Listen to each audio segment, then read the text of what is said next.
That's a very good question, because most of us, when we make a decision, we are not making a decision.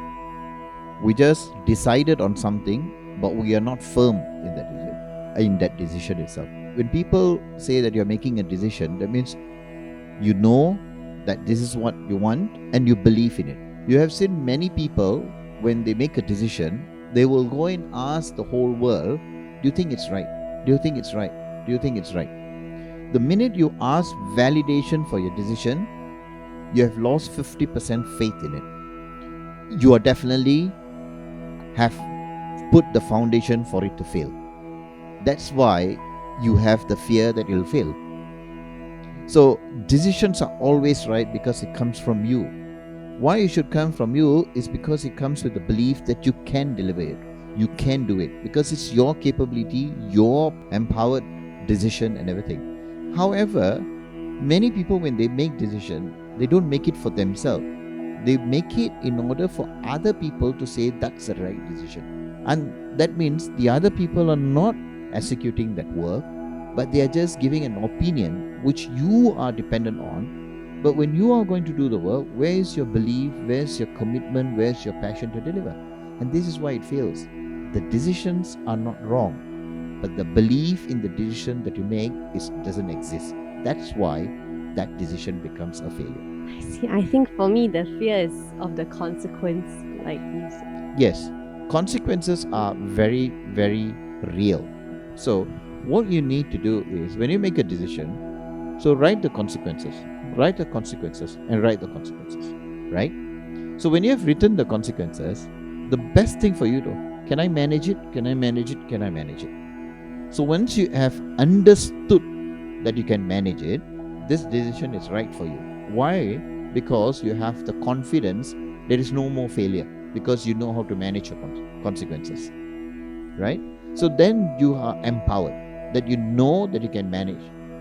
But when you write these consequences, there's one very important element that you need to do.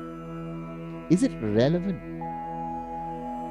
Sometimes we bring non-relevant consequences into the picture simply because we don't believe in our decision. So we want to find other justification. If it fails, I can blame in all this.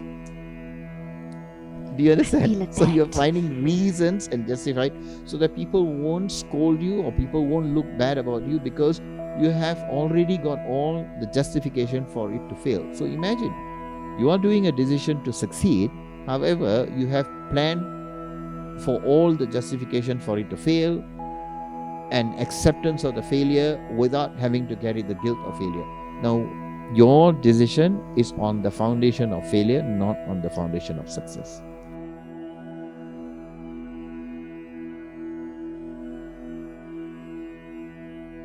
You make a decision because you believe in it, you are passionate about it. Now, when we make this decision, we are making this decision for whose life? Our life. When we decide something for our life, it is our journey, our charter of what we believe we can achieve. What we achieve is something that is progressive in nature for us, from where I am to where I want to go, from where I become and where I can become better. That's our progressive nature. And this is natural for every human being. However, we destroy that empowered progressive nature by trying to prove that we are doing the right thing with society's eyes, right? So we unconsciously are still seeking society's validation, right? So if we feel more worried about why the society is saying that, why is this society's question about why did I leave the job and everything is a challenge, that means we are allowing our empowered decision to be weakened by the society. The society is not weakening us. We are allowing the society to weaken us, right? The decision is yours. The success is yours. Society has only one job that they have done very successfully, is to criticize, right? If they are critical and they don't put the effort, and imagine this, if that particular group of people that you live with if they are successful and they've done very well, are they going to bring that success of theirs to you? No, right? They own their success, right? So you are owning your success. You're not going to give them anything out of your success or your failure, right? So why are you worried about somebody who's just going to criticize? Now let me give you a simple example. When you drive on the road and you see this signboard says danger ahead, correct? When you drive after the signboard, if you think about the dangers ahead because the signboard said so and it's an accident prone area, you will definitely get into an accident. Because why? You're not focused on the journey, but you're worried about the accident. Your eyes are not set on the journey, correct? But if you take that danger sign and say, oh, for this next phase, I have to be careful, but I still can continue in my journey successfully, I will pass that and continue. Because the journey is mine. The road, the signboard does not come with you. They are just warning sign based on past experience of failures in their life. Do you understand?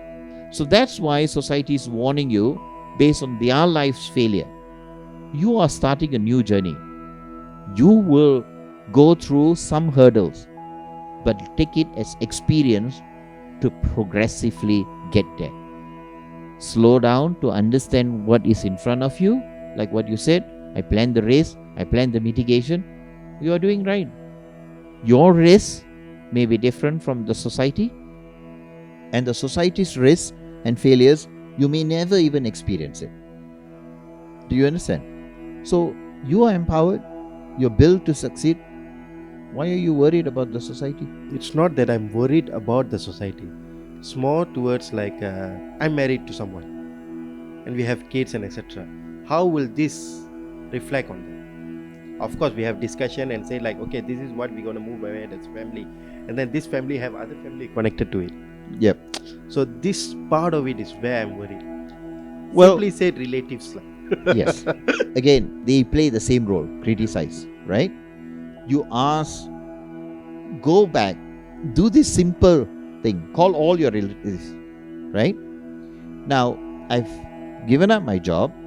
You say it's a bad decision, but I'm going to succeed in my business. Now, you want me to guarantee you that I'll definitely succeed. Ken, I want insurance from you.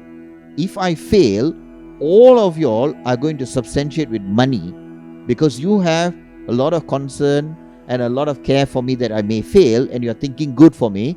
Let's put it into materialistic commitment, right? Give me money that I can act as an insurance or can act as a foundation for me to succeed. Are you willing to do that? If definitely none of them will be willing to do that. When they're not willing to do that, then just tell them, stay away and keep quiet. Because if you want to be involved in criticism, then get involved in the empowerment as well. If not, shut up. I'll say it in another maybe more polite way, but thank you. Yeah, when you say it in polite way, you are having lesser confidence in yourself to manage them.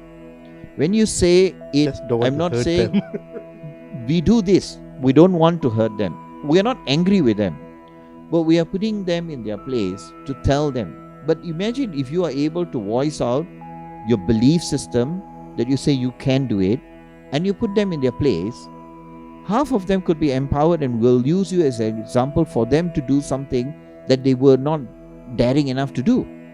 You can be an example.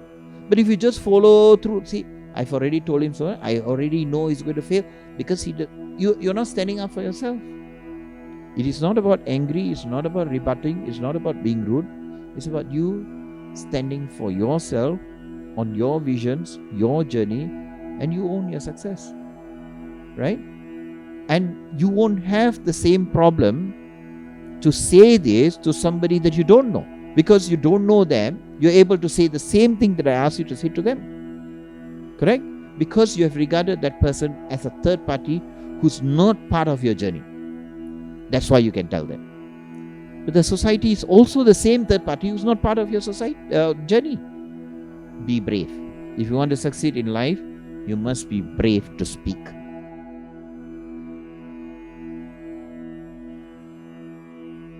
Especially parents, right? And everyone.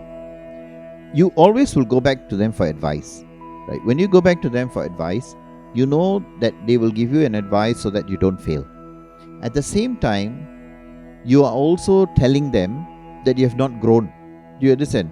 So they are always going to tell you what you can do and what you can't do, simply because you have not proven to them that you can stand on your own 2 feet. So that's why they believe that you have to be dependent on their advice and you can't stand alone. So imagine if you want to do something, even though you have not done it, you can go and sit down and tell them, I really want to do this, and I believe in it, and I'll be successful. If I have any hurdle, I will come to you, right? But I want you to support me in this decision.